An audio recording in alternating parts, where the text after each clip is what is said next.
اعوذ باللہ من الشیطان الرجیم بسم اللہ الرحمن الرحیم الحمد للہ رب العالمین والصلاة والسلام علی سید الانبیاء والمرسلین حبیب الہ العالمین ابی القاسم محمد اللہم صل علی محمد وآل محمد وعلی آلہ الطیبین الطاہرین سیما بقیت اللہ فی الارضین۔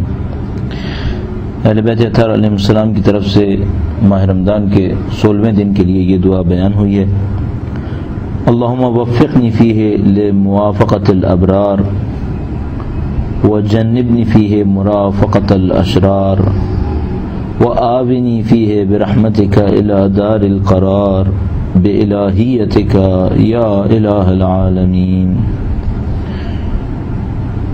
فرمایا کہ اے پاک پروردگار، اس ماہ رمضان میں مجھے توفیق دے کہ میں نیک لوگوں کے ساتھ رفت و آمد رکھوں، نیک لوگوں کے ساتھ موافقت کروں،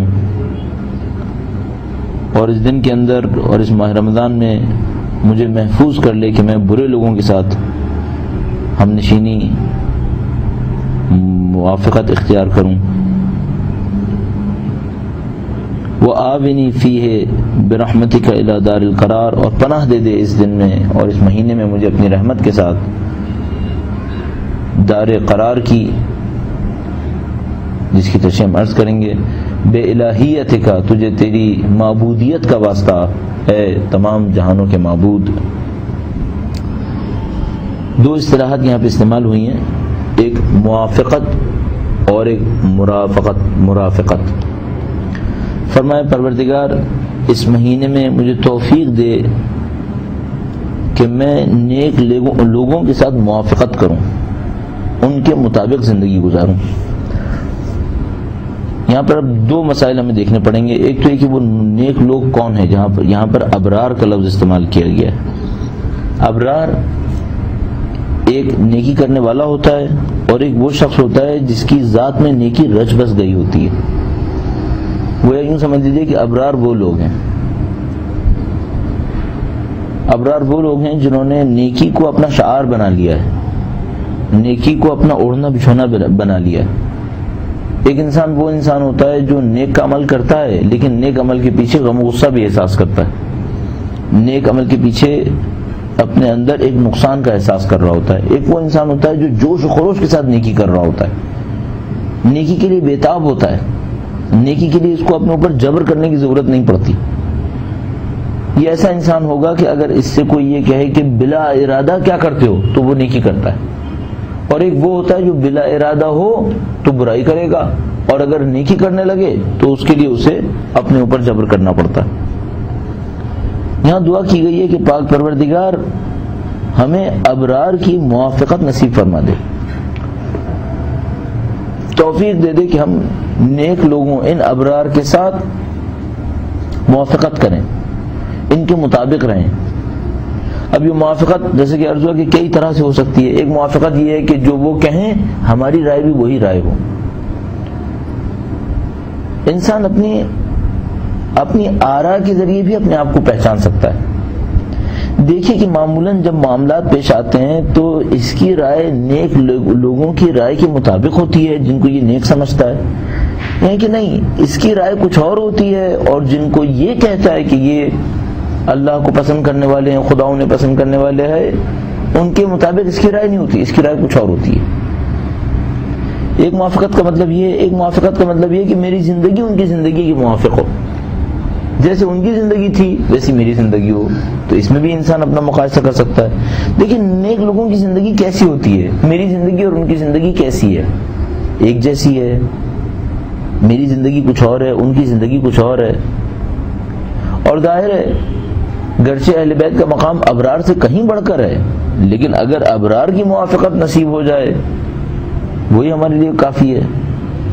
تو اس کا ایک راستہ یہ ہوگا کہ اہل بیت اطہار علیہ السلام کی جیسی زندگی نہیں بھی گزار سکا تو کم سے کم دیکھیے ان کے اصحاب کی زندگی کیسی تھی۔ اچھا، یہ وہ مقام ہے جو ہم طلب بھی کر رہے ہیں اپنی دعاؤں کے اندر کہ اے پاک پروردگار ہمیں وقت کے امام کی نصرت کرنے کی توفیق عنایت فرما دے، ان کے اعوان و انصار میں ہمارا شمار فرما دے۔ ان تمام چیزوں کی ہم دعا بھی کر رہے ہیں، تو دیکھیے ان کے مطابق ہوں میں یا نہیں ہوں۔ ظاہر ہے کچھ تو وہ چیزیں ہوں گی جو فرق ہوں گے 1400 سال کے گزر جانے کی وجہ سے، لیکن مجموعی طور پر ایک ان کی ثقافت ہے، ان کا ایک کلچر ہے. دیکھیے اس کلچر اور میری کلچر میں کتنا فرق ہے، اس ثقافت اور میری ثقافت میں کتنا فرق ہے. اس کے بعد دیکھ پائے گا کہ میں نیک لوگوں کے ہمراہ ہوا یا نہیں ہوا. اللہم وفقنی فیہ، اے خدایا اس ماہ رمضان میں مجھے توفیق دے دے کہ میں نیک لوگوں کی موافقت کروں. وجنبنی فیہ مرافقت الاشرار، اور برے لوگوں کے ساتھ، شر اور پھیلانے والے لوگوں کے ساتھ، ان لوگوں کے معاملے میں مجھے دور کر دے کہ میں ان کے ساتھ ہمراہ چلنے کی کوشش کروں، ان کے ساتھ نرم رویہ رکھنے کی کوشش کروں. یعنی میرے دل میں ان کے لیے نرم گوشہ ہو، نہیں یہ مجھے نہیں چاہیے. ایک دفعہ معاملہ ہوتا ہے برے شخص کا، ایک دفعہ معاملہ ہوتا ہے اس کی برائی کا. برے شخص کا شخص ہونے کے ناطے مقام وہی ہے جو مقام وہ نہیں ہے جو ایک عام انسان کا مقام ہے. ایک دفعہ ایک برا شخص ہے، شخص ہونے کے ناطے ہم اس کو دیکھتے ہیں یہ انسان ہونے کے ناطے کیسا ہے. انسان ہونے کے ناطے وہ انسان ہے، اس کا احترام ہوگا، انسان ہونے کے ناطے اس کا احترام ہوگا. لیکن ایک دفعہ برا انسان ہے، برا ہونے کے ناطے اس کو دیکھنا ہے. اب یہاں پر مجھے اس کے ساتھ کوئی نرمی برتنے کی ضرورت نہیں ہے. مثال میں عرض کر دیتا ہوں. ایک دفعہ ایک چور لایا گیا قاضی کے سامنے. انسان ہونے کے ناطے یہ انسان ہے. قاضی یہ نہیں کر سکتا کہ انسان ہونے کے باوجود اس کا احترام نہ کرے، نہیں، جہاں اس کو بٹھانا ہے وہاں بٹھایا جائے گا. انسان ہونے کے ناطے جو اس کے مقدسات ہیں ان کا خیال رکھا جائے گا. بلا وجہ سزا نہیں دی جائے گی، بلا وجہ اس کے ساتھ برا رویہ اختیار نہیں کیا جائے گا. پھر ایک دفعہ معاملہ ہوتا ہے چور ہونے کے ناطے، اب سزا دینی ہے نہیں دینی، اب یہاں کوئی مرافقت نہیں ہونی ہے، کوئی نرمی نہیں ہونی ہے. پھر سخت معاملہ ہے. پھر چور کی سزا اگر شارع مقدس نے ہاتھ کاٹنا رکھی ہے، مثلا 20-22 شرائط کے ہوتے ہوئے ہاتھ کاٹنا سزا ہے، اگر یہ ہے پھر مرافقت نہیں ہے، یہاں پر پھر سزا ملے گی. مثلا پروردگار عالم ارشاد فرماتا ہے کہ قرآن کریم نے فرمایا الزانی والزانیہ، جو بھی فعل حرام انجام دینے والے مرد و عورت ہیں ان سب کو، ان دونوں کو 100 کوڑے لگائے جائے. شرائط ہیں جن کے تحت سنسار کیا جاتا ہے، کچھ شرائط ایسے ہیں جن کے تحت حتی قتل کا حکم ہے، مار دیا جائے. کچھ شرائط ایسے ہیں جن کے تحت 100 کوڑے لگانے ہیں. اب کوئی کہے کہ میں ان کے ساتھ نرمی کرنا چاہتا ہوں، یہاں پہ نرمی نہیں ہونی ہے. خدا تعالیٰ فرماتا ہے کہ تمہارے دلوں میں ان کے لیے نرمی نہ آئے، انہوں نے جرم ہونے کے ناطے، مجرم ہونے کے ناطے سزا ملے گی. اب یہاں پہ یہی فرمایا گیا جنبنی فیہ مرافقت الاشرار، اے خدا ایسا نہ ہو کہ میں اشرار کے لیے اپنے دل کے اندر نرم گوشہ رکھوں. نہیں، انسان ہونے کے ناطے احترام ہوگا، برائی ہونے کے ناطے مقابلہ ہوگا.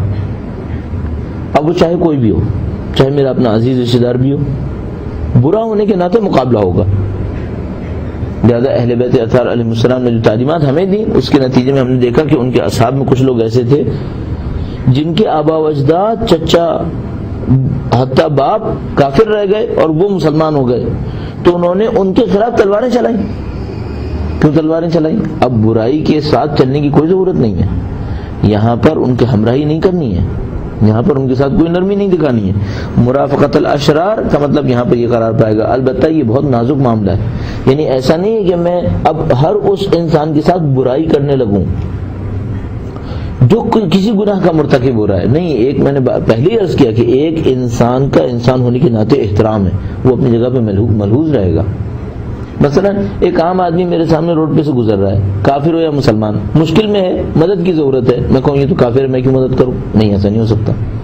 مسلمان انسان ہونے کے ناطے احترام ضروری ہے، انسان ہونے کے ناطے مدد ہونا ضروری ہے. اگر وہ مسلمان ہوا تو پھر ایک اور اضافی فضیلت اس کے اندر آ گئی. ٹھیک ہے گناہ گار ہے لیکن ہے مسلمان. میں نے تو عرض کیا مسلمان نہ بھی ہو، انسان تو ہے، انسان ہونے کے ناطے اس کے ساتھ رویہ اچھا ہونا چاہیے. ہاں ایک دفعہ کوئی یہ شراب نوش میرے سامنے آیا ہے اور اپنی شراب نوشی کا اعتراف کر رہا ہے اور اس کے بعد یہ چاہتا ہے کہ چلو میں شراب نوش ہوں یا نہیں ہوں، اب بھی میرے ساتھ اچھا سلوک رکھا جائے. نہیں، ایسا نہیں ہوگا. انسان ہونے کے ناطے احترام کیا جائے گا، لیکن شراب نوش ہونے کے ناطے جو شریعت نے اس کے ساتھ ذمہ داری ہماری رکھی ہے، اس ذمہ داری کو نبھایا جائے گا. مثلا وہ کہے کہ کوئی مجھے، میں علناً فسق کروں گا، کوئی مجھے یہ نہ کہے کہ تم نے فسق کیوں کیا، نہیں یہ کہا جائے گا. امر بالمعروف نہی عن المنکر کے دائرے کے اندر آیا تو اس بات کے اوپر سرزنش ہوگی. بس اسلام ذاتی زندگی کے اندر اتنا سیپریٹ ہو جانا کہ پھر اس کو کوئی امر بالمعروف اور نہی عن المنکر کے دائرے میں نہ لا سکے، اسے قبول نہیں کرے گا. جیسے کہ آج کل کے معاشرے کے اندر رائج ہو گیا ہے کہ بھائی میری ذاتی زندگی ہے، آپ کو کیا کام، یہ اسلام قبول نہیں کرے گا. کم از کم کام اتنا کرنا ہوگا کہ اس سے دوری اختیار کرنی پڑے گی. لہذا دعا کے اندر فرمائے وَجَنِّبْنِ فِيهِ مُرَافَقَةَ الْأَشْرَارِ، اے خدایا مجھے اشرار کے ساتھ نرم دلی کرنے سے دور کر دے. میں برے لوگوں کے ساتھ ہم نشینی نہ کروں، میں برے لوگوں کے ساتھ مظاہرہ نہ کروں، میں برے لوگوں کے ساتھ کم از کم اپنی زندگی کی خوشیاں تو نہ سمیٹوں. ایک دفعہ میں کہتا ہوں آدمی برا ہے، لیکن میں کہتا ہوں اسی کے ساتھ بیٹھنے کا دل چاہتا ہے. یہ کیسے ہو سکتا ہے؟ اگر یہ برا ہے، اللہ کی مخالفت کر رہا ہے، اللہ کا عذاب لے رہا ہے، اللہ کے نزدیک محبوب نہیں ہے، تو آپ کے نزدیک دل میں اس کے لیے نرم گوشہ کیوں ہے؟ آپ کیوں اس کے ساتھ بیٹھنا پسند کرتے ہیں؟ وَآوِنِي فِيهِ بِرَحْمَتِكَ إِلَى دَارِ الْقَرَارِ، اے خدایا اپنی رحمت کے واسطے مجھے پناہ دے دے دار قرار کی سمت، ایسی جگہ کی سمت جہاں میرا مستقر اور میرا ٹھہراؤ ہے. یہ دنیا دار قرار نہیں ہے، دار قرار کہیں اور ہے. اور اگر فکری اعتبار سے دیکھا جائے تو دار قرار صرف خدا متعال کی یاد ہے، صرف خدا متعال کی ذات کا اعتراف ہے. آپ دنیا کے اندر کتنا کچھ بھی کریں، کامیابیاں حاصل کریں، اپنی دانش کے اندر مقامات تک پہنچ جائیں، سکون نہیں ملے گا. دار قرار وہ جگہ ہے جہاں پہنچ کر میں احساس کروں کہ یہ میری منزل ہے. قرآن کریم میں ارشاد فرماتا ہے کہ جن لوگوں نے اللہ کے علاوہ اور چیزوں کو اپنی زندگی کے اہداف بنائے، ان کی مثال ایسے لوگوں کی جو سراب کے پیچھے بھاگتے ہیں، سراب کو دیکھ کے خوش ہوتے ہیں اور اس کو سمجھتے ہیں یہی پانی ہے، اور جب وہاں پہنچتے ہیں تو دیکھتے ہیں کچھ بھی نہیں ہے. بس دنیا دار قرار نہیں ہے، کیونکہ کسی بھی مقام پر پہنچ جائیے اطمینان نہیں ہے، سکون نہیں ہے، مزید کی طلب ہے اور مزید کمال کی جستجو ہے، جس کو یہ مختلف بہانوں سے دبانے کی کوشش کر رہے ہوتے ہیں. یہ دار قرار نہیں، دار قرار پروردگار عالم کا قرب ہے. بے الہیتک یا الہ العالمین، الہ پروردگار عالم کا وہ عنوان ہے جس کے معنی ہے معبود. بے الہیتک، تجھے تیری معبودیت کا واسطہ ہے پروردگار. معبودیت کا واسطہ کیا مطلب؟ یعنی تمام لوگ خدا کے سامنے سر جھکائیں، اس کو اپنا خدا سمجھیں، معبود سمجھیں، عبادت کے قابل سمجھیں، اس حیثیت کا واسطہ تجھے. گویا ہم خدا متعال کو واسطہ دے رہے ہیں حضرت آدم سے لے کر اب تک آنے والے تمام توحید پرست انسانوں کی عبادتوں کا. اور یہ خاص کر یہاں پہ ذکر اس لیے ہو رہا ہے کہ یہ عبودیت ہے جو میرے اندر بھی آنی چاہیے. خدا میرا معبود ہے،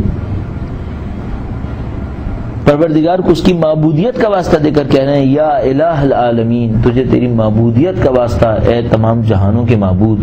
یعنی میرا معبود بھی خدا کو ہونا چاہیے. معبودیت کا واسطہ دیا ہے کہ خدا تو سب کا معبود ہے، سب تیرے سامنے سر جھکاتے ہیں، سب تیرے سامنے پناہ حاصل کرتے ہیں، تجھے اسی صفت معبودیت کا واسطہ.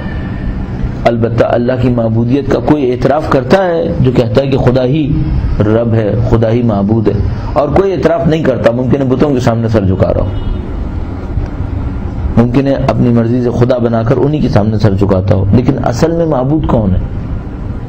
اصل معبود تو خدا کے سوا کوئی بھی نہیں ہے. باقی سب لوگوں کے ذہنوں کے بنائے ہوئے معبود ہیں. حتیٰ وہ جو بتوں کے سامنے بھی سر جھکاتا ہے اس کی سننے والا سوائے خدا کی کوئی نہیں ہے.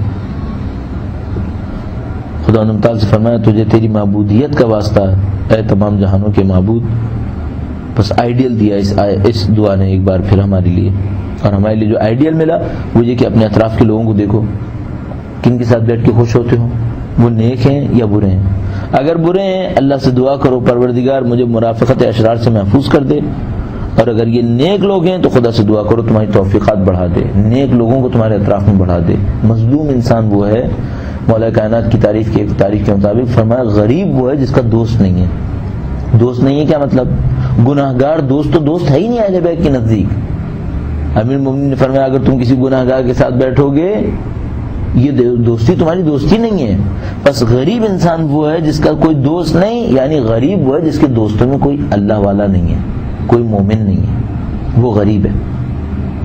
کون ہے جو امیر ہے؟ امیر وہ ہے جس کے دوستوں میں خدا پسند لوگ ہیں, جنہوں نے خدا کو پسند کیا ہوا ہے اور خدا نے ان کو پسند کیا ہوا ہے. اس کو چاہیے اپنی اس نعمت کا شکر بجا لائے کہ اس کے دوستوں میں وہ لوگ ہیں جن کو خدا نے پسند کیا ہے اور جنہوں نے خدا کو پسند کیا ہوا ہے. یہی معیار ہونا چاہیے دوستی کا. پروردگار عالم سے دعا کرتے ہیں خداوندہ تیرے نمائندوں نے ان دعاؤں کے اندر جو کچھ مانگا ہے ہمیں اسے سمجھنے اور حاصل کرنے کی توفیق عنایت فرما. الہی آمین. ربنا تقبل منا انك انت السميع العليم برحمتك يا ارحم الراحمين. اللهم صل على